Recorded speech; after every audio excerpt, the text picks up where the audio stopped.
Good afternoon, ladies and gentlemen. Very excited to be with you all tonight. I am Chelsea Crawford, Chief of Staff at the Department of Education. Before we get started, I want to announce that we have an ASL interpreter here with us, Rebecca. We also have a Spanish interpreter, Eduardo.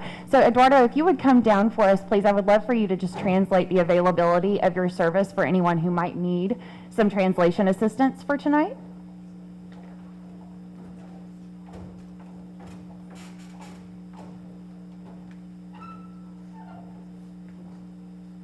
Buenas noches. Yo estoy disponible a traducir para cualquier persona que necesite. Voy a estar sentado a este lado. Me llamo Edgardo Rodríguez para su servicio. Thank you. And now I will bring Director Christy Brown up to welcome us to the space. Hey guys. I want to, like you said, I'm Christy Brown, Director of Schools in Jackson County. Have a few notes here to make sure I don't leave anything out. First of all, I serve on Student Funding Subcommittee for Small and Rural Schools, which I'm happy to do. I want to welcome everybody here to Jackson County Middle School. And this is just an important moment for education in Tennessee. I'm happy that we are provided opportunities like this for people to share their input and take public comment like this and share any concerns or questions that you might have with people who can answer those questions, I hope. So this is the final town hall meeting. Your presence and engagement demonstrates a commitment to the students in the Upper Cumberland and across the state. Also want to mention that whether you are a current or retired educator, whether you're a parent, a community member, representative of a group or organization, that the success of students in Tennessee matters to everybody. So I'm glad that you're here. I want to take this opportunity to ask questions and share your concerns. Also, I'm confident that the thoughtful discussion that's going to be had here is going to inspire other groups to engage as well. I'm so happy that the Department of Education and Commissioner Schwinn chose Jackson County to host this meeting. We're happy to do it and just provide a platform for an event like this. Thank you very much.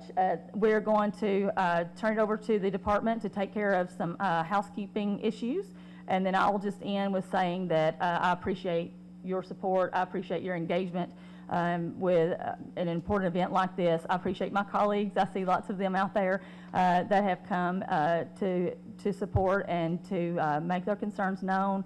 Thank you all, and hope that we get all that we can get for public education to fund the needs of Tennessee students. Thank you.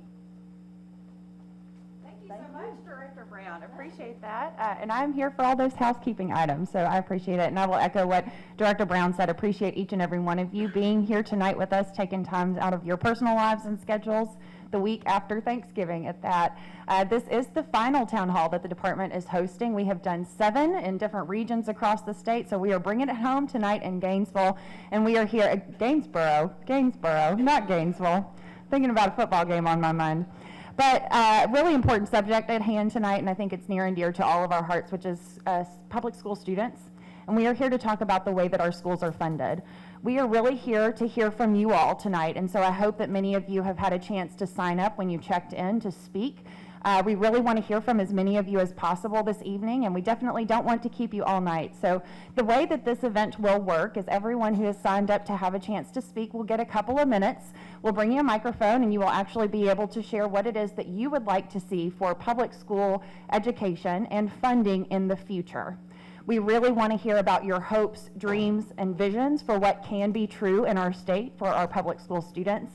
And so I will kind of MC and work those speaking opportunities for you all. As I mentioned, everyone will have a couple of minutes.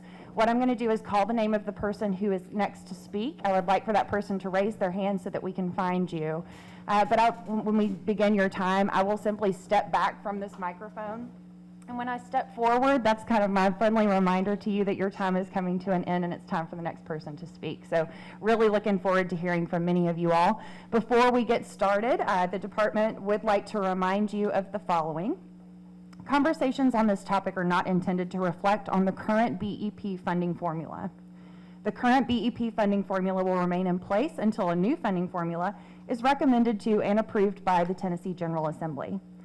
The public is encouraged to submit comments in writing to ensure that all communications are thoroughly documented and can be reviewed and considered in the future. Public comment is encouraged to focus on developing a new funding formula rather than revising the current funding formula. Consider what should be funded and at what levels.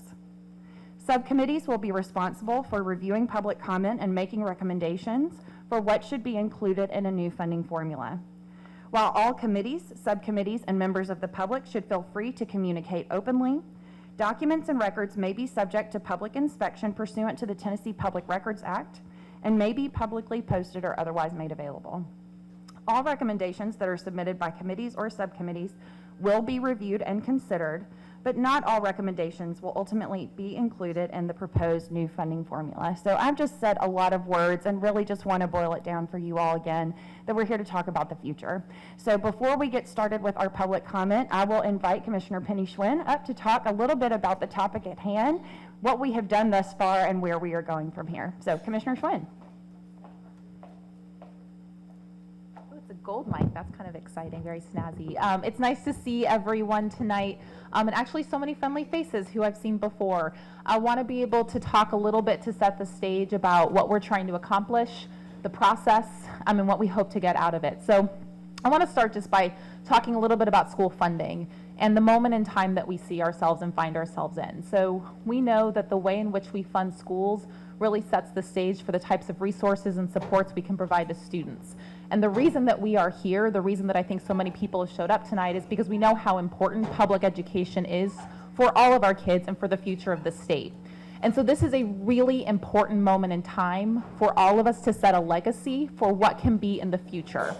What I'm hoping and asking and encouraging you all is to think big and think boldly about what you want to be true. And as a parent, it might be what you want to be true for your own children. As a teacher, it might be what you absolutely need to be true in your classrooms. As community members and business leaders and elected officials, what you want out of our graduates to ensure that they can thrive after high school. It's a really important moment in time, and like I said, an opportunity for us to set a legacy. I think over the last 18 months, we have seen a lot in public schools in the state, and we've seen a lot of the challenges and the way we've overcome that. But it's also given us this moment of clarity about the things that we know must be true for kids in order to be successful. And there is no formula, there's no kind of cabinet or secret stash where there's some formula we're going to pull out. We're actually building this in real time based on the feedback that we are getting from town halls, from emails, from the Twitter town halls, for people who are stopping me at Kroger and saying, I think I know you and I've got something to say about school funding, and that happened last week, and that's great too. I wrote it down, I sent it off, and it was great. So there's lots of different ways that people can engage, and encourage people, whether you're here or whether you're tuning in the live stream, to continue to provide comments. We've got folks who send 3 or 4 emails a day. That's great. We have people who put it in a 7-page email just once. Also fine. The idea, though, is that there is no voice that doesn't have a space or a place here. Every single voice, no matter what your relationship is to public schools, whether you have kids in school, you had kids in school, or you were a kid in school, we all benefit from really strong public schools in this state. And so what we're trying to build here is what we call a student-based funding formula. Now that is different, and way over here is money follows the kid. And sometimes those things get interlocked together. Money follows the kid is something that happens after we decide how money flows to schools. What we're talking about today is just the formula, which is how money comes to our public school system, and we are talking about our public school system. So these are the things that we want to ensure are funded. We've heard a lot in the 7 town halls that have come before this around counselors and school nurses, around early learning and literacy. We've heard a lot about CTE programs, about school psychologists, about how we set up our kids to be successful in the pathways they choose after they graduate. So we've heard all kind of the full gamut of what people would like to see. What we are building is a student-based funding formula. And that means you have a minimum amount that goes to every student, no matter where they live, whether that's here in Jackson County, whether that's in Memphis, Shelby County, whether that's in Hamilton County, or any other part of the state. Then we talk about things that would be added on based on the needs of students. And that's where a lot of this feedback is coming in. What do we want to ensure is funded for every student, no matter where they live? What do we think some students need more of? And those might be children with disabilities, children who speak a language other than English, children who are economically disadvantaged, rural students who need more transportation and resources. That kind of feedback is really helpful for us to determine what needs to go into a formula so that no matter where you live, every child has the same opportunity to thrive after they graduate. And so I'm very grateful that you all are here to say what you want, what you hope, what you dream for your kids. I'm also very grateful that we are thinking about what we can build together. And one of the things that I've been very grateful for in each of the town halls is that we have not heard the same feedback or the same ideas. There has not been consensus or full agreement on every single thing presented.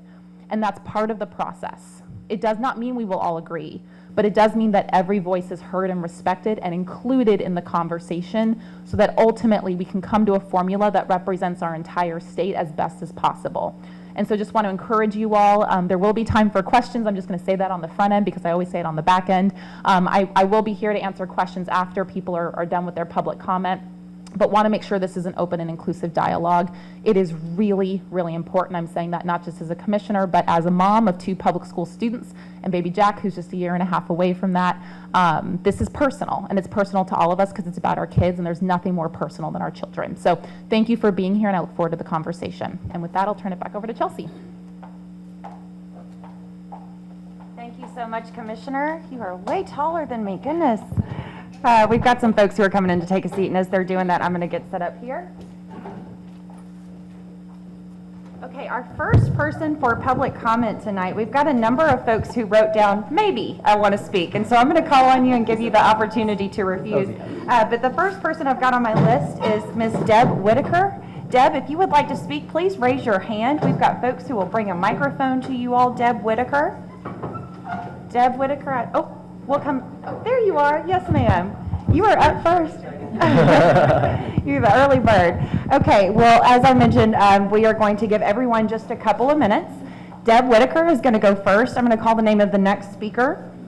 It's Randy Heady. Okay, I see you here. We will bring a microphone to you, sir, so that you can go next.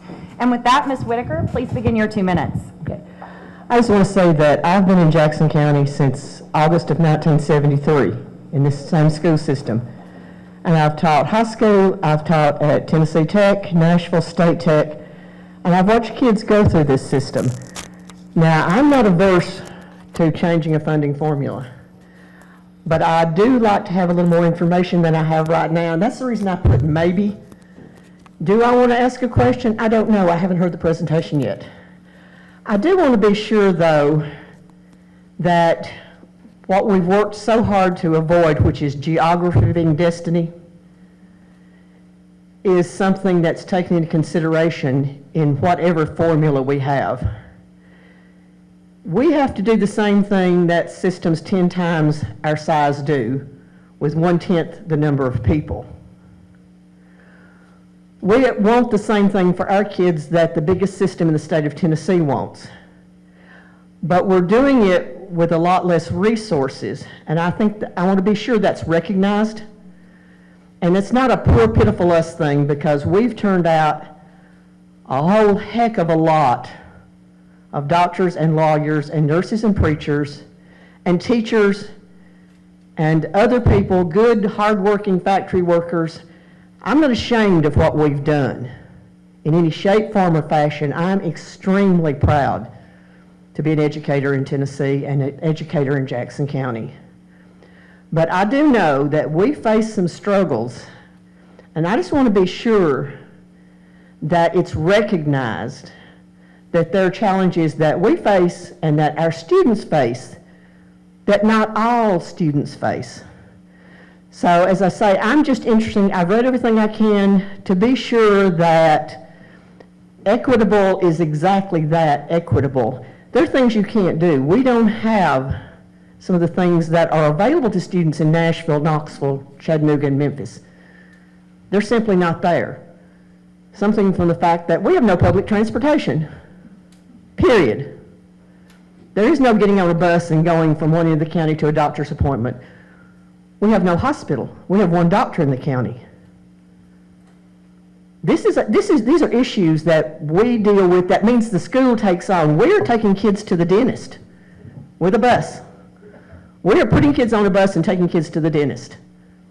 We are feeding kids, clothing kids. Sometimes we're bathing kids. And at some point, I think this stress has to be taken off, because when it comes down to it, our real job is teaching kids. And when we're so busy being all these other things, teaching kids sometimes takes a back seat. Now, everything we're doing is good and needed, but we could use some relief in a lot of issues. And that's just what I want to be sure that people realize. Thank you so much, Ms. Whitaker. I appreciate your comments. We are moving now to Mr. Hetty, who is back here in the gray jacket. Following him, I've got Mr. Gary Tinsley. Gary, if you would raise your hand if you would like to speak. I see you, sir, in the brown jacket right next door. Okay, with that, Mr. Hetty, please go ahead with your 2 minutes. Thank you so much for this opportunity, Commissioner Swinger. It's good to see you again. As a county mayor, I'm the county mayor here locally in Jackson County, and got several commissioners here with us this evening, which is really encouraging to see. Of course, we're most concerned about funding. My question would be, how would local funding contribution be affected by a new funding model? And will the local capacity to contribute be considered? A lot of rural communities, and we're rural, and we're not alone, but our funding to support our schools comes from property taxes. And that's our means of funding. And you've already burdened a distressed community when you have, or at-risk community, if our funding for the schools drops. And of course, that's a concern for us, and I know that y'all are weighing that, so I'm going to encourage you to continue to weigh that. And we need at the least what we're getting now. And it'd be nice to get more. I echo what Ms. Whitaker said. We have the need for more. And the other thing that I wanted to make sure that I said tonight, small counties may not be able to contribute to insurance costs for teachers, okay, and staff, as well as larger counties can. Again, this comes down to local funding. For us to increase funding typically means we got to raise property taxes, which continues to burden our people. Prioritizing additional funding for teacher benefits would help districts like Jackson County. More support for our teachers. They are overworked, underpaid, and we have to do what we can along with the school board and Ms. Brown and all we can to support them. We would more benefits would help districts like ours to recruit and retain teachers. Has any of that been discussed as part of the funding model? That was my question. Commissioner, please take this. Oh, great. Yeah, so I'm going to go ahead and address both comments together in one. So it's nice to see you again. Talking about literacy and money, so two big topics is what we tend to talk about. So, on the first side, I think what I want to emphasize from the last comment is that when we talk about weights or additional funds on a per student basis, rurality or the size of districts, so our rural communities, our very, very small districts, those students might generate more funds because even though it is not necessarily as expensive as it is to live in Nashville, to the point before, there are a lot of things that need to be purchased because there isn't public transportation. You might need to have additional resources for students. There isn't necessarily a YMCA down the street. And so we want to think about those differences in region across the state that might mean more funds for our rural and our small districts because we know there are fewer people doing a lot more work simply because of the size. Now, on the local contribution and the county commissioner conversation, that is a very real and active conversation, as I'm sure you can imagine, and each of our districts has a very strong opinion about that. And so one of the things that we are going to be doing, I want to call out Dr. Eve Carney and Sam Piercy in the back. There will be an invitation going out in the next 48 hours or so that will invite a county commissioner representative, a school board chair, superintendent, county mayor, and then likely the chief financial officer or somebody. And if it's a special school district or municipal, I know they don't have a county commissioner, they have somebody else, but we are going to have 8 regional meetings specifically to talk about that local contribution. It looks different in every single district. It is something that is very unique to the needs of those districts, both where they are now and frankly where they will be in 5 or 10 years. You think about West Tennessee and Blue Oval City, what they want right now might not be the same once that Ford plant is built. And so we want to be able to have time to talk through with local government officials about what that will mean and how we can get to a place that is a positive one, and I think take everything you just said into consideration, especially when we think about the impact there. So appreciate that comment and know that that's coming as a separate conversation. Thank you, sir. Mr. Mayor, I will thank you for your comments. We are moving now to Mr. Gary Tinsley, who's back here in the brown jacket. Following Mr. Tinsley, I've got Miss Lillian Hartgrove. If you would like to speak, we can bring a microphone to you, ma'am. Okay, let me go to the next person, Laura Hunt. Laura, if you would raise your hand, I see you. We'll bring a microphone to you next. Okay, with that, Mr. Tinsley, please go ahead and get started. Really similar to what's been said before. You know, we face a teacher shortage, we know that. When I have a vacancy, I'm really hoping for more than one applicant, and really sometimes hoping for one applicant. So I don't know how it's discussed in the formula. I know you just commented on a few of those things, but to make our jobs a little bit more attractive here in the rural areas, so that we could, you know, have some young teachers that, you know, would like to come to these areas and teach our kids, because we have great kids here, and you know, I'm really proud of our teachers and our students, and you know, if we can make these jobs more attractive, I think that would help. We get some more applicants. So. Thank you so much, Mr. Tinsley. All right, next up is Miss Laura Hunt. Following Laura Hunt is Miss Florence Agee. Florence, I see you right there. Yes, ma'am. We'll bring the microphone to you. With that, Ms. Hunt, please go ahead with your 2 minutes. Hi, good evening, everyone. I'm Laura Hunt. I am the State Manager of Advocacy and Strategy at Tennessee CAN. We're a statewide education advocacy organization representing K-12 students all across the state. I have been following the commissioner around to all now 8 of these, so I'm glad that this is the last one. And so I've heard y'all really came to show out tonight. I'm pretty impressed with how many people are here.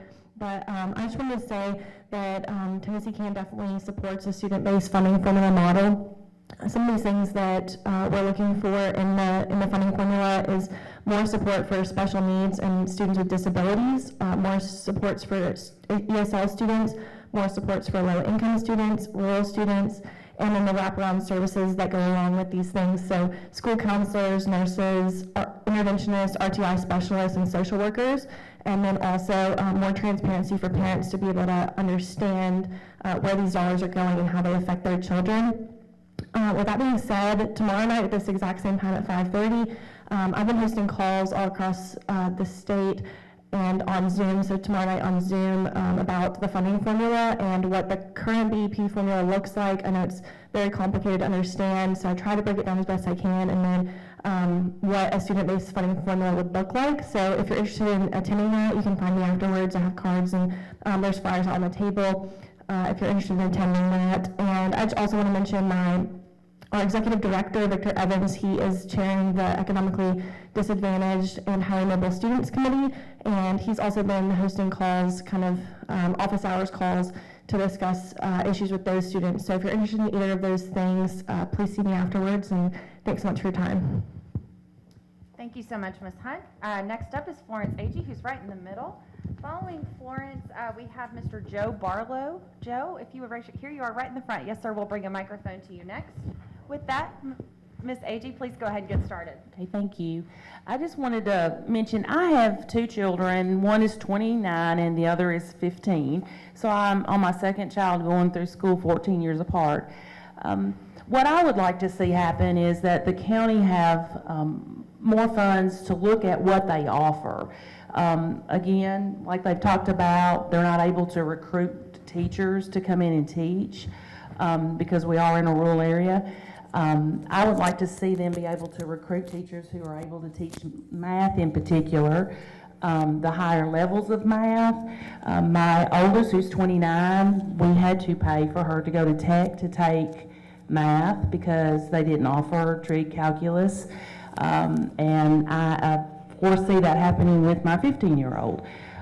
Again, I think the school system does what they can with what they have. I've had a great experience with all of my children's teachers, but there is not enough classes in the high school level, I think, to prepare our children for college. And when I say that, I just mean more advanced classes that they're able to take, and I would like to see that happen. And I came from McGavick, that's where I went to school, moved here, and so you can imagine when I came with my 29-year-old to go to school, it was a big culture shock for me. And again, I appreciate all the efforts through all my children's years of school. The teachers do a great job with what they have, but I would like to see more funding come to the schools to be able to offer those classes without having to send my child and other children are in the same boat to tech and pay for them to take classes that they should be able to take at a high school level. Thank you very much for your comments, ma'am. Next up is Mr. Joe Barlow, who's right up front. We'll ask you to use the microphone, sir, so everyone can hear you loud and clear. Following Mr. Barlow will be Stuart Napier. I see you over there, sir, so you will be next. With that, Mr. Barlow, please go ahead and get started. Well, first of all, thank everybody for being here and giving this opportunity to the public. And I know it's been very strenuous on you and your schedule going across the state, Commissioner, but I appreciate that. As a retired superintendent, now work a little bit with TSSE across the state for about 90 school districts and focus primarily on funding. I'm sure the department's heard of TSSE before. The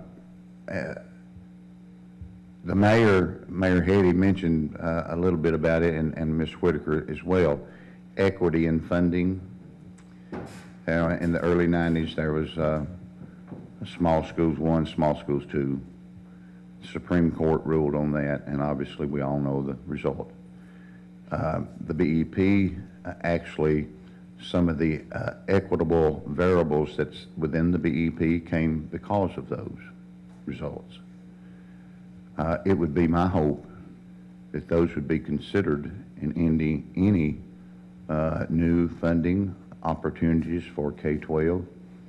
I look at this as a positive. I think it can be a very big positive for the state if everybody's heart's in the right place and for the right reason.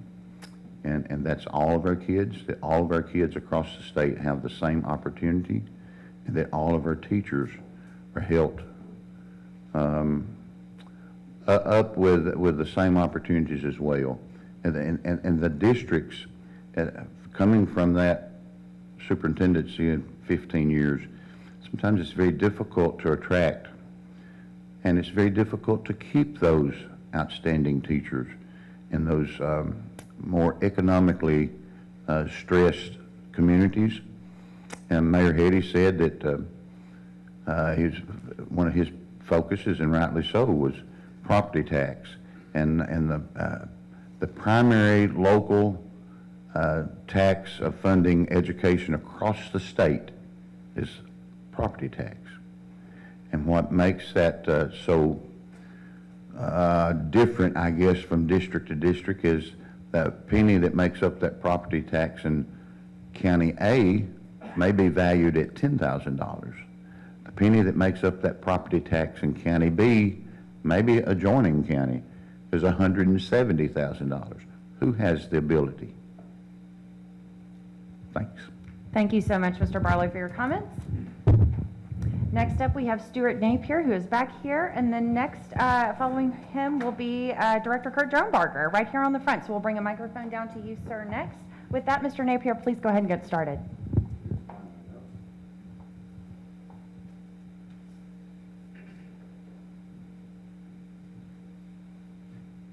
Okay, welcome everybody. I'm a former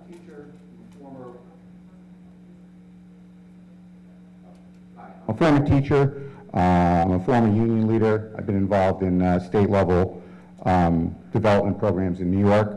So that's where my basic education ideas is. I live now in Crossville, and I'm very concerned about things going on in our community, the Cumberland County schools, and how all of the conversation and what's going on are impacting our schools. I work as a volunteer occasionally.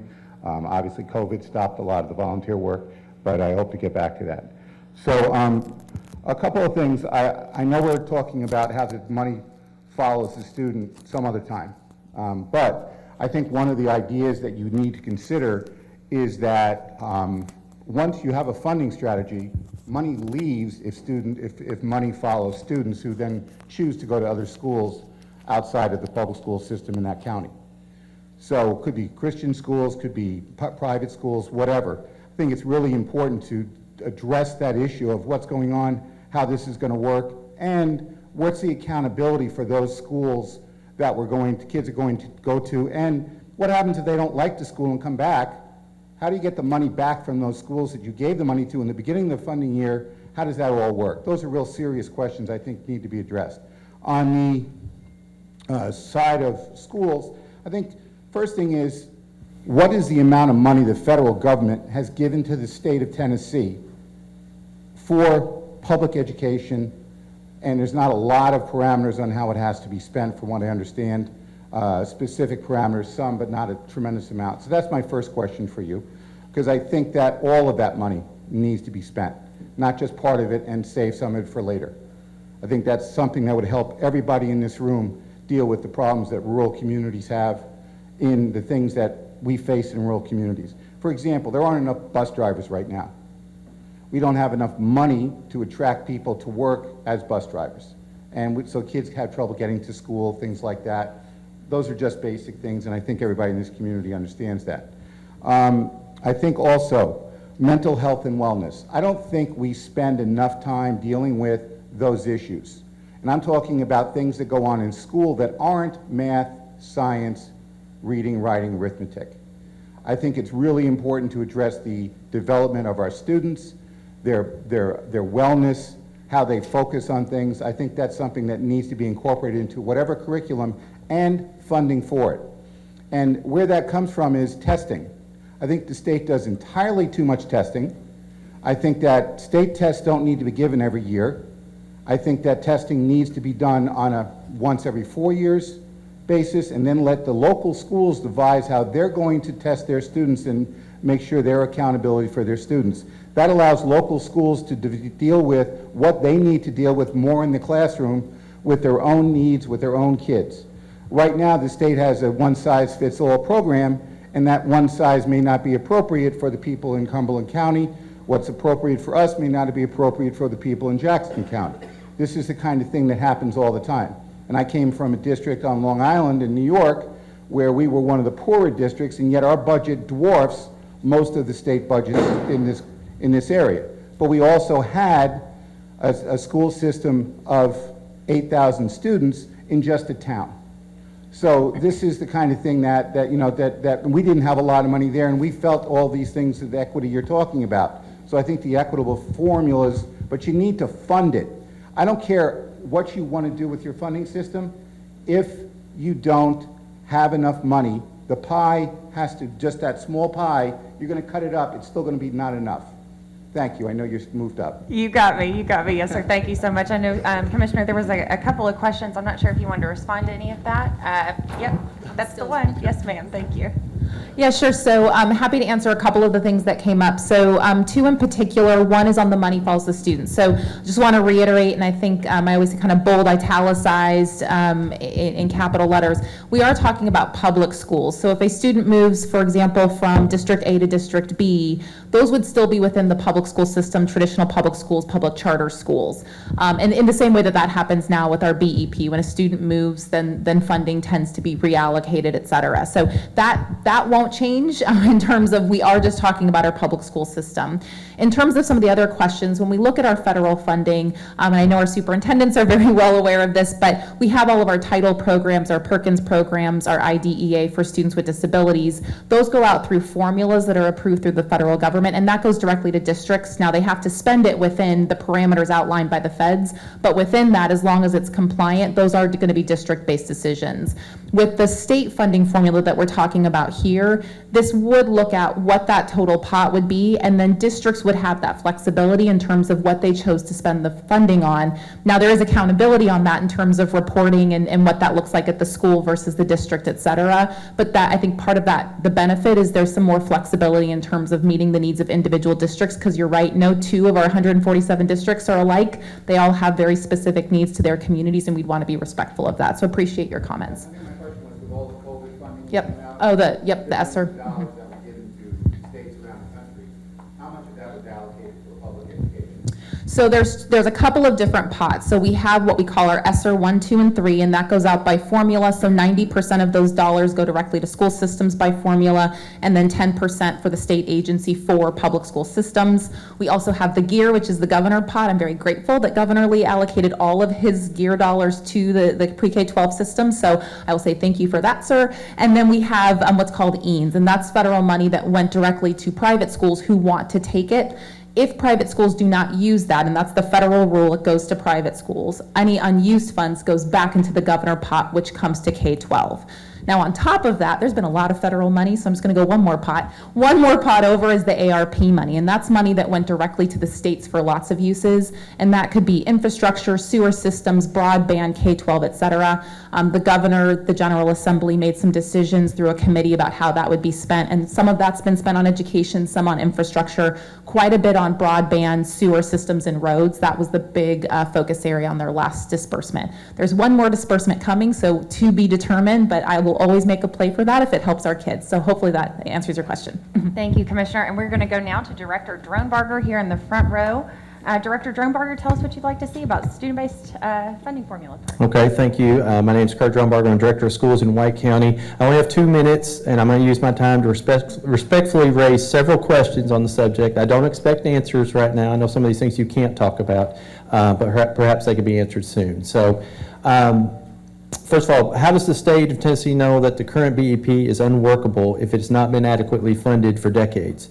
Has anyone considered redefining the term of basic in basic education? If so, could part of the $1.7 billion state surplus be considered for such adjustments to the BEP? The State BEP Review Committee, which consists of state legislators, school board members, school superintendents like myself, community leaders, why are their considerations not taken more seriously and funded more appropriately? Why is the school nurse ratio funded at 1 to 3,000 when the best practice is a ratio of 1 to 750? A school counselor is funded at 1 to 1,500 students when the best practice ratio is 1 to 250. RTI is funded at 1 to 2,750 students when the best practice recommendation is 1 to 1,000. Has the State Department run the numbers to see what the fiscal note would be if the BEP were funded at these more appropriate best practice ratios? Why does Tennessee rank 46 in educational spending per student yet have one of the nation's highest expectations for students and teacher accountability? How can anyone be in favor of a new funding formula if we've not seen any of the details? And if we're speaking tonight and the legislature convenes in January, is the new plan already written? You say no. But when will it be written and when will it be provided before it hits the House floor? In a recent meeting of more than a half of the state's school superintendents, not one of them voted for a new funding formula. So why isn't the state listening to superintendents more closely? Is this new funding plan simply a backdoor ploy for vouchers? Can you name a state where school voucher programs are significantly and statistically successful? If vouchers are implemented, will those schools have the same performance expectations as their public school counterparts, including student testing requirements, teacher, school, and district accountability? Is this new plan a response to litigation that the state is facing over underfunded schools under the BEP? Commissioner Schwinn, you've been quoted as saying that there's no perfect formula. So why not attempt to fix an imperfect formula, rather rush into another imperfect formula? And it makes me wonder if there's an ulterior political motive. Ultimately, new funding formula could be a great thing for Tennessee. It may be, but until many questions are answered, I have a difficult time supporting that idea. Now, I've rushed through my list of many questions, but I hope the state will not rush into an uncertain funding model before answering them. And I respectfully thank you for your time. Thank you, Director Dronebarger. Next up, we have Ms. Casey Harris. Casey, if you would raise your hand. Yes, ma'am, in the orange. Following Casey Harris, we will have William Freddie Curtis. Mr. Curtis, there you are. Yes, sir. I see you down there. We'll bring a microphone to you next, sir. Casey, please go ahead and get started. Thank you. So I bring tonight the perspective of a mom with 3 kids and the wife of a PE teacher. I'm also a former teacher. I taught high school for about 10 years, and I'm currently the chief financial officer for a school district with 12 schools, about 7,000 kids, and over 1,000 staff members. So when I think about what every student needs every day to be successful, whether it's revamping an old formula or building a new formula, there's some things that came to the list. First, I thought about the people. And I really think that we have to have enough people not only show up to fill our teaching, administrator, and support staff jobs, but also people that are secure in their own personal finances, that we're paying them enough that they can come in and really focus on our kids and give them what they need. That's actually one of my prayers for my kids' teachers in the morning is, God, please take care of them and their families so they can take care of my kids when I'm not there. So I hope the funding formula would fund higher salaries for certified staff, but also higher wages for our support staff. Weekly, I get comments that I could go to Burger King and make more money, or I could go to the new gas station opening in town, and they're right. And that's really hard as a chief financial officer to encourage them to stay and work and support our system. I think mental health professionals and nurses should be funded at a minimum, one per school, to exceed the national standard. When you need them, either one of those groups, you need them, and our kids need them, and our staff need those services. Our schools need funding for more PE teachers. This is, one of the mandates that came down. It's really tough to fill those mandates if the funding doesn't follow that. And we all know our kids need to get active. They need to take a brain break and burn off some steam as well. So that one's for my husband. Funding should be provided for every kid in every school to participate in art and music at least once a week. So my kids are in a really small district. They had to choose between art and PE teachers. So I don't have cute refrigerator art. And that's something, that's important, that creative process for the kids, but also the whole experience, the culture of going to school. I also think the formula should fund a full-time RTI teacher / coordinator and a full-time RTI parapro for every school at a minimum. That data is so important and it drives so many decisions, but we need funding to support that. I think funding should also be provided to hire additional teachers to reduce class size, even in high school. It's hard to expect people to excel in geometry or algebra 2 when there's 35 big bodies in a classroom. So I will finish up quickly. I think teachers need additional monies for materials, for enrichment, manipulatives, and read aloud books for every teacher for every grade.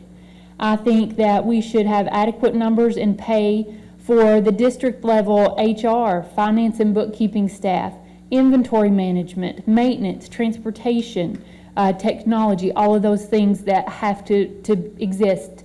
I also think that every school at a minimum needs one computer tech, and we need to focus on expanding CTE classes. The maintenance of our buildings is really important, and just the centerstone of so many kids, families, communities, towns, our country even, is the public schoolhouse. So I really hope that whatever the school funding formula ends up being, that it really protects and grows our public schools. So, Thank you so much, Ms. Harris, for your comments. Next up is William Freddie Curtis, who is down front. Following Mr. Curtis will be Mark Farley. Mark, yes, sir, we'll bring a microphone to you next. Scott, right here, please. Yep. Sorry. All right, so please. Good evening, and greetings from Cannon County. We're in the far southwest of the Upper Cumberland. Took us nearly 2 hours to get here. I have one of my school board members with me tonight. But let me just tell you this. I've been in the Still for 38 years. Enjoyed it very much. Been a teacher for predominantly all of that, and then became director. But I will tell you that looking at this is an opportunity that we don't need to miss. A former government teacher, and we've looked at what other systems. I'm on the rural committee, the rural school committee with Christy. And one thing that really concerns me a lot, I'm right next to one of the largest counties growing in Tennessee, and that's Rutherford. And I cannot hardly our teachers see the price tag of what they could earn in a neighboring county. And it's tough for us in Cannon County to keep those individuals, and much less to recruit them. So the equity issue that Kurt has raised and Joe Barlow has raised is very, very critical to us, because we've got to keep the teachers that we have for what we are. We're also looking at crumbling infrastructure. And I'm looking at 60-year-old buildings that have been added to in 2000, and those buildings are needing repair. We're needing to keep those buildings if we're going to do that. And we're looking at the dreaded C word, consolidation, as a part of that.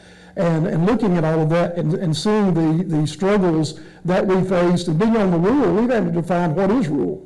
Well, I'm defined in Cannon County as being, we're called urban fringe. Well, let me tell you folks, I can take you to parts of Cannon County that are at Short Mountain and Wilmouth Creek and certain areas that are nowhere near the skyscrapers of Nashville. I'm sorry, but we're not. But we're considered that we are. And we have the property tax issues that we face. And trying to fill that, because a penny, like Joe was saying, a penny in one county, in Rutherford County, brings a whole lot more than a penny brings in Cannon County. But yet we are expected to do the same there. So what our voice is that we need to define what is really rural and what is not rural. And in doing that, but the crumbling infrastructure, I think, is our biggest challenge. My biggest challenge is being a director, and I've only been a director 3 years with a year and a half to go, and that is, what are we going to do about the funding, the inequities in funding across the districts? And that's why in 1990, something that we had, the small schools lawsuit, is because of that inequity. And we were one of the 90 counties to do that. But to saying that, am I still 30 some odd years later, am I still equity to what my friends in Rutherford County are having? And that is absolutely not. And we need to get that done. So when we're looking at a funding formula, it's fair across the board. No matter, you get the same education in Cannon County that you get in Metro Davidson or in Shelby or in any other part of the state, like here in Jackson County. So thank you very much. Thank you so much, Director. We are going to move now to Mr. Mark Farley, who is right in the middle. I've got 3 more maybes, so y'all raise your hand if you would like to speak. This is John Patton. John Patton? I don't see a hand. Wendell? I'm not sure what the last name. Yes, sir. We'll bring a microphone to you next. Okay, with that, Mr. Farley, please go ahead. Thank you. Thank you, Commissioner, for coming and being with us tonight. I'm Mark Farley. I represent the Upper Cumberland Development District, the Regional Economic Development Agency for the Upper Cumberland region. I work for Mayor Hetty and the other county and city mayors across the Upper Cumberland. If there's one thing that I've heard tonight is the need for more money. And that's something certain we advocate for. We believe that there needs to be more investments in the education system, especially in the Upper Cumberland. We will always advocate for the rural communities. Obviously, we're very near and dear here in the Upper Cumberland. We enjoy what we have here, but we need all the help that we can possibly get. You know, I go back, as I was thinking about coming down here tonight, I go back a few years ago when Governor Haslam rolled out the drive to 55. That injection of funding, what it did at the higher education level, in the Upper Cumberland, we tracked the statistics. That improved our educational attainment levels across the Upper Cumberland. I can't help believe that if we have another injection of funding, more money coming into our communities, we'll see even greater growth in our workforce. One of the jobs that we have to do is to market our workforce to industries that possibly want to move in here. And certainly we are all the time advocating for more and better skilled workers to be able to show to them that we're a good place to locate. One other thing I'd like to advocate, and I'm going to be short, is flexibility. You know, the Upper Cumberland is different than Nashville. It's different from Memphis. And I would encourage, as you're putting together a funding formula, you keep that in mind. Our needs are different from other areas of the state, and we need the flexibility to do what we need to do. Right now, it's my belief that we need more money into our career technical programs. That'll be our need for a few years, and it may change to something else down the road. But we need to have that flexibility as you design this program to do what we need to do. Thank you. Thank you so much for those comments. Next up is Mr. Wendell. I cannot read your last name, sir, but I will invite you to say that when you get the microphone so that we know who you are. And please go ahead and get started. Thank you very much. My name is Wendell Wilson. I taught 37 years, and then I went and retired. And then I excuse me, and I taught 3 more years part-time. So that gives me 40 years plus. And I did it because I loved my kids. I love my school system, and I love my county. And we know that you're trying to do the very best for our kids. I have one blunt question. Where has student-centered funding worked, ever? Tell me where it's working now. Good question. So 39 states moved from resource-based, which is what Tennessee is, and 39, so every state that has reformed their funding system has moved to student-based. So we are one of 11 states that has not made that move yet. Most of that is because, one, it allows us to meet federal guidelines significantly better in terms of being able to report spending at the school level and district level. It does allow for resources to match the needs of individual students versus conglomerates of systems. And whenever, and I cannot promise this because I'm not in the General Assembly and I would get in trouble for saying it, whenever there has been, hypothetically, a new funding formula, that usually comes with additional funds to support those needs of students. But again, we've kind of moved from what we call categorical, which is where we tell people this is how you have to spend money, to resource-based, which is the ratio system that we have now. 39 states out of 50 so far have all moved into the student-based funding formula. Thank you for that. Yes, sir. The one thing that I'll add, a lot of the gentlemen and ladies that just spoke, they expressed several needs, both from CTE to public education. Those needs are real, folks. We're real people. We need to help our kids. Keep that in mind, would you please? Thank you. Thank you so much, Mr. Wilson. I have one more name who is left on the sign-up sheet, and it is Deborah. Your last name starts with an H. Yes, ma'am, in the red turtleneck. You've got a beautiful signature. I just can't read what it is. Please go ahead with your 2 minutes, ma'am. Oh, no, I want to echo what I think Mr. Barlow said down here, that there are a lot of sort of background questions that make those of us who are watching this a little suspicious. And I think they need to be answered clearly and out front, because we don't know what the motivation is. We're wondering if money is going to be flowing out of the system rather than into it, and whether this is, sort of a sneak attack on some kinds of funding. So what he said, ditto. Do you have specific questions I can answer for you? I can tell you now, and I can't say it anymore, but it is about public school systems. Anything related to vouchers or ESAs would require a completely separate policy. We are talking about public schools. That is what is within the purview of this conversation. Happy to answer other questions. I'm right here. Yes, sir. Oh, I got one too. Yes, sir. Up here first, and then we'll come back to you, sir. I just wanted to add, there was a couple of people that suggested there's shortages in teachers. That's definitely true. I think one thing that could be looked at as a possible solution, is that online teaching for advanced level classes or very small classes could be done. We're talking about broadband. There's been a lot of money thrown into the pot. It should be very easy to set this up so that 4 kids in this high school, 4 kids in the high school in Cumberland, 4 kids in the high school down where that gentleman was near Rutherford, that could make 12 kids that could be taught by a certified Tennessee teacher, and just having a classroom just being led by video conversation, but still being active, and a much better solution than having to track and pay at other issues. And I think that's something that could easily be done. The technology's there. We've seen it during COVID with some of the online learning that goes on. It's not a perfect solution, but it is a solution that could be done with the extra money that's been spent for infrastructure. You could create the situations in school to build the systems and then hire the people that would be able to do that. Retired teachers, there's many of us around. I'm a retired math teacher, would love to do that if that was needed. Those types of things. Thank you.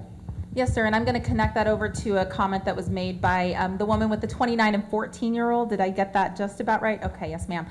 We do have a program that we've piloted. This is the first year, AP Access for All, and that's what it does. Any student in the state is able to take up to there's 14 AP classes, and it has that same model where it's one certified Tennessee teacher, and they might be teaching AP Calculus, and they're doing that online, but those students might be enrolled in a myriad of different districts across the state. So I think we've 87% of districts participating so far. We're going to see how the first 3 years rolls out, but I think it's a great model for us to think about. Yes, sir. Yes. So I think it's a great idea, and hopefully will help to solve some of the problems we've heard today, and a great thing that we might want to think about for permanent funding. I know we had a question here. Just and then, real quick, and, yes, and yes, I sir. think maybe you touched on this just a little bit when you started. When does the governor plan on implementing, or when does he plan to present this to the General Assembly? Is it this coming session? And is the implementation then out across the state? Planned of what year? Is there going to be a hold harmless for any districts that might be harmed? I hope there's no districts that's harmed. Yes, so great question. So I'm going to say a lot of ifs, because most of those are not my decisions. So if we get to a place after kind of this 3-month engagement process, and I want to reiterate to just kind of push back a little bit, the BEP Review Committee, the ERIC Commission, and we've had 2 other commissions over the last 5 years, that is a legacy of feedback that is coming into play to take into account. So things like RTI, things like the nurse ratio, the counselor ratio, the school psychologist ratio, that's all feedback that we've now had for multiple years in a row that then feeds into any decisions about a formula. So while those discussions are going to take place over 3 months, it is multiple years of feedback that goes into some of those conversations. And so part of what will happen is over 3 months, at the end of January, Governor and General Assembly will make a decision about if they would like to move forward with the new formula. If they choose to do so, and if the governor presents that in his budget with whatever that additional funding might be, hopefully I'm getting all the hypotheticals I'm supposed to, or all the ifs, and you know what I mean. Don't want to get in trouble from the big boss when I'm asking for money. So one of the things that we would do is then at the end of January, that might be presented to the General Assembly. They would consider that. They might pass it. They might not. If they do, there would be a longer runway for implementation. What we've seen, to a question earlier from Mr. Wilson around implementation in states who have made the change, is that it's actually significantly more important to have a longer runway on the back end, because you need to make sure that districts can make changes to how they're thinking about their funding and spending, their local budgets, what that might mean for hiring, what that might mean for teacher salaries and salary schedules, insurance premiums, making sure that they can make thoughtful, informed decisions within communities. If something was passed at the end of the spring, we would expect to see a 14 to 16-month runway, as well as additional funding for transition activities to help districts make those really critical changes, and lots of PD. Follow up? Yes. Yeah, gotcha. State budget funds other things for K-12 that are not necessarily in the BEP. That's right. This would not impact those at all. No, sir, and I think that's actually a really good point about, and as Chelsea said, and I'm not going to get myself in trouble because I feel the energy, so without saying anything about the BEP, a strong formula means things are funded in a formula. You don't have to fund things everywhere else. And so one of the things would be, if you had things funded outside of a state funding formula, you'd want a formula where all that funding is in one place. It does not put at risk things that would currently be funded outside of the BEP. That would essentially all go into the formula. There wouldn't be a risk of losing those funds. It's a good clarification here, and then we've got a microphone right behind you. If you'd like to use that microphone, and then we'll come over here. Hello, my name's Ann Austin, and I want to say this loud and clear. Public tax dollars must stay in public schools. There have been past attempts to siphon money off of these schools that need it so desperately to private schools. That can't happen. We have to fund public schools fully. 1990 lawsuit to get equity in funding. That's 30 years old. Obviously, it should be updated. But when you're talking about possibly scrapping it, when you've never fully funded it, that's not right. That's not right. You don't know if it'll work or not because it's not been fully funded. We have to have equity in funding, and we need more funding. Tennessee has a huge rainy day fund. Now, I understand there's a lawsuit now. I'm an attorney, so I'm attuned to those sort of things. And the state's very concerned about that. We have a rainy day fund that can take care of that. And if education is not what we spend it on, then I don't know what we spend it on. There is nothing more important than education. I also don't believe that the governor and other factions don't already have a good idea of what they're proposing. There's a lot of model legislation out there for this. The ones I've read concern me because it would siphon off money from public schools. We cannot allow that to happen. I know they're looking at models. I know they have a good idea. To stand up here and say you don't know what they're going to do, you know, little over 30 days from the start of a session, and not have some pretty good models that you're already looking at, you're already considering. Maybe a final decision hasn't been made, but it's disingenuous to suggest that, oh, this is just public comment to find out what we want, what the public wants, and we really don't know what we're going to do. There are models out there that are being looked at.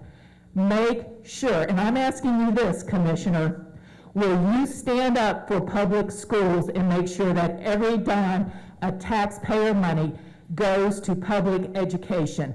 Will you stand up to the governor? Will you stand up to the legislature during hearings and say tax dollars, public money, should stay in public schools? We need to fully fund them, dip into the rainy day fund, and do what's right for the children of Tennessee.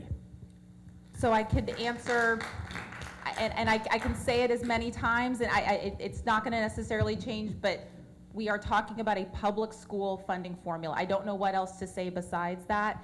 I cannot speak for the General Assembly about bills they may propose or consider. What I can speak for is right now this conversation is about public school funding. We are looking at things that we would want to fund and be true in our public school system. What has been decided is a student-based funding formula. I think I talked about the transition of most states have moved over to that funding formula.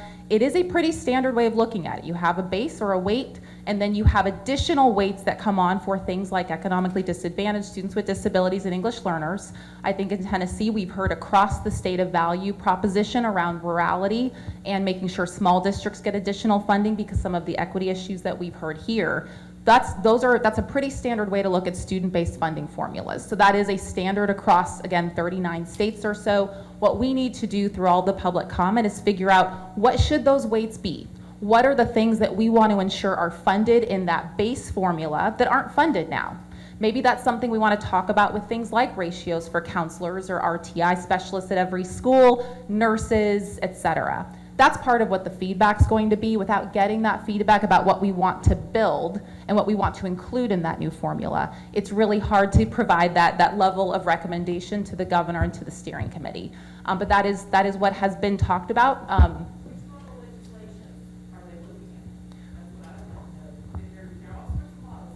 We have given the subcommittees, the governor has delegated this task to the Department of Education. The subcommittees have provided models from the states who have most recently changed their funding formulas. So that would be Maryland, Texas, Ohio, and Massachusetts. Those are the four that have most recently changed their funding formulas.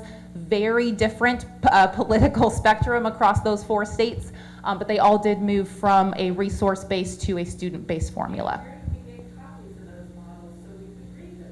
They are all online. I cannot speak for those four states, but anything that's provided to the subcommittees is publicly available. But I will say that I would say both Texas and Maryland in particular have super easy to find legislation. On Maryland, it's the Maryland Blueprint. On Texas, it's HB3. Ohio, I don't know the name. It's a 2,000-page document because it's their budget formula. And then Massachusetts, I actually don't have the name right offhand. So those are the four that have most recently made changes. We are giving all four of that content to the subcommittees to consider to ensure that we are looking at any state that has most recently changed their funding formula.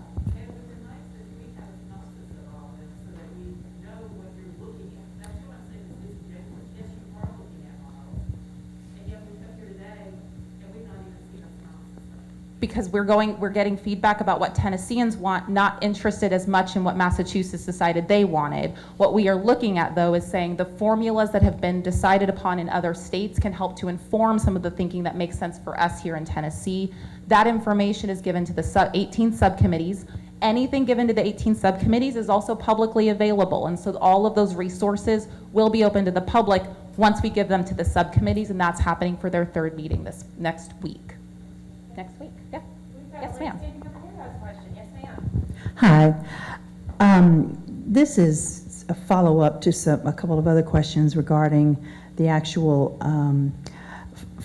local funding effect. So there's a term called wealth capacity, and that means how much can a local community generate in terms of money. And it's usually broken down into either property taxes, which go to education, or sales taxes. And as someone compared Cannon County to Nashville, There's not as many retail sales in Cannon County as I suspect there are in downtown Nashville. And so that wealth capacity automatically drops there. So to incorporate the concept of wealth capacity in the formula that also incorporates the individual student needs, is because wealth capacity is considered in BEP based on the small schools lawsuits of the 90s. I know that. But is that going to be retained, that consideration of wealth capacity? Because if it is, that balances the rural, urban, suburban gap. But we have to look at what the formulas defining wealth capacity are. And if we get the right formulas based on the activity, the financial activities in every community, then it will be balanced. So is that being considered? Yes, ma'am. That's all I wanted to know. I was like, I can expand, but I think the quick answer is yes. Okay. Yes, ma'am. Thank you. And thank you for that. I'm going to do a show of hands for additional questions. I know we've been here for about an hour, maybe a little bit longer. We'll come to this gentleman. Any final questions that we can, before we wrap up for the evening? You know, I'm trying to get you home for dinner. I just wanted to ask a quick question. Yes, Are there sir. any public school teachers on any of these committees? Yes, we actually have one. I promise I won't call you out. We have our subcommittee chair here we have an entire teacher committee. We also have, and please don't make me try to memorize all 18, although I think it might be a good test if I can, but we've got 18 subcommittees. We do have one specifically for teachers. We also have one for students. We have 2 for districts, and then we have a number of folks on the others, like students with disabilities, economically disadvantaged, et cetera, who work in school systems. But we do have one just of our wonderful teachers. Yes, sir. And I do, if you have not looked at the student subcommittee, I strongly recommend you look at those town halls. They are all posted online, and our students are pretty fabulous. So they are coming up with some very, very good ideas. Commissioner, we have a question right here. Yes, ma'am. Good evening. Thank you for being here. Yes, ma'am. I come from one of the most impoverished areas in Tennessee. We don't have a lot of pennies to spend on anything. I'm actually a new director, and I came from Shelby County and the municipalities where there was a lot. And so I see the big discrepancy. ESSER honestly has saved us in the last year, but I am concerned about the infrastructure, and I know that with the federal government, that has been taken out of the last bill that was passed. So hopefully you are considering those pieces. Teachers are extremely important, nurses are important, but if our buildings are falling down around us, that's an issue. And I think in a lot of our rural areas, those buildings haven't been built in 60, 70, 80 years. And so I think that's a big concern for a lot of us. And I go back to the fact that I see the discrepancy from what's coming out of Shelby, the municipalities, Nashville, to the small little area that I'm in now, and it's definitely not equal. Thank you. Thank you very much. And thanks for your first year being this year. Any final questions? I don't see any other hands. I do not have a microphone, but thank you. Before the commissioner adjourns us for this evening, I want to just point out, I've heard a lot of good comments here tonight. In fact, I've heard a lot of good questions about things that I think are important to many of you all. I would love for you all to please email us at this email address here. As the commissioner mentioned, every single piece of public comment that we get will go to a subcommittee member for review. And we have a lot of public comment. We want more, really, really, truly want more. So please take advantage of this email address. We've got folks, as you mentioned, Commissioner, that email us every day. There are a lot of good comments here, and we would really like to see you involved. So with that, Commissioner, I will turn it over to you for any final comments. I do have to just say I absolutely thought I was going to trip over this wire, so I've been holding it out here because I'm notoriously clumsy. But wanted to say thank you again. These are really productive and important conversations. It's about money and our kids, and so they're not easy conversations. As I said to start, they're not going to be conversations where every single person across the entire state is going to agree and want the same things. However, what I do believe and know to be true is that across the state, whether it's this town hall or the 7 prior to this, we have heard one thing consistently, which is that every Tennessean wants what's best for kids.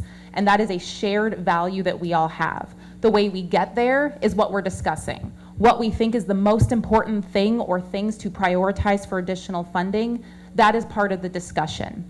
how we work the formulas to ensure that we have strong equity for our rural and our small districts, our districts in urban settings, our district in suburban settings, all has to come down to the child and the parents of that child who say, no matter what, whether I live in Shelby County, or I live in Jackson County, or I live in Washington County, my kid has the same chance as anybody else. That is what good public education systems at the state level can do and provide. It means no matter where you live, every child has a chance to thrive and be successful. School funding is so important because it is the way in which we fund and support those opportunities for every kid, no matter where they live. And I think one of the things that we have to hold close over the next 1 month, 1 year, 10 years, whatever this looks like, is going to have to be that value system that I've heard across the state. That it is about every single child in every single school, in every single district in the state of Tennessee, because they are all worthy and they all deserve a shot. And so part of what I hope we can do tonight is encourage you to provide more feedback. Continue to send that in. I read every single comment, and that has actually been, I think, really inspiring in terms of what people are dreaming about and thinking about and wanting for kids in their communities and what they want for the state of Tennessee. I encourage you to continue. I had one mom email and say, I already sent something, can I amend my email? You can send, we do have a few people who send 3 to 4 emails a day.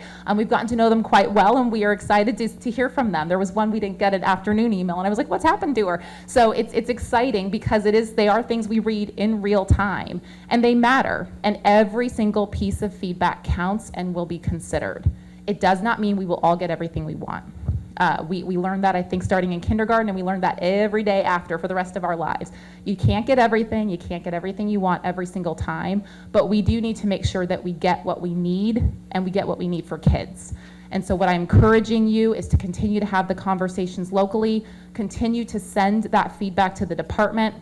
We do hope, and our goal and aim and aspiration is to ensure that we have a funding formula that works for everybody, that we have a funding formula that works for all of our districts, regardless of space and place and size and where it is, but it has to be something that includes the voices of all Tennesseans. So very grateful for y'all to come out tonight. Keep the feedback coming, keep me busy, keep me reading that. With bedtime stories at night, my kids are learning a lot about school funding, and they're not super excited about it, but I'm trying to get math credit for my kindergartner on this, so we continue to talk about dollars and cents and adding and subtracting. And so it's a great life lesson for everybody, but it's also a great moment in time to have a legacy for kids moving forward. So thank you very much for coming out here and for our last town hall.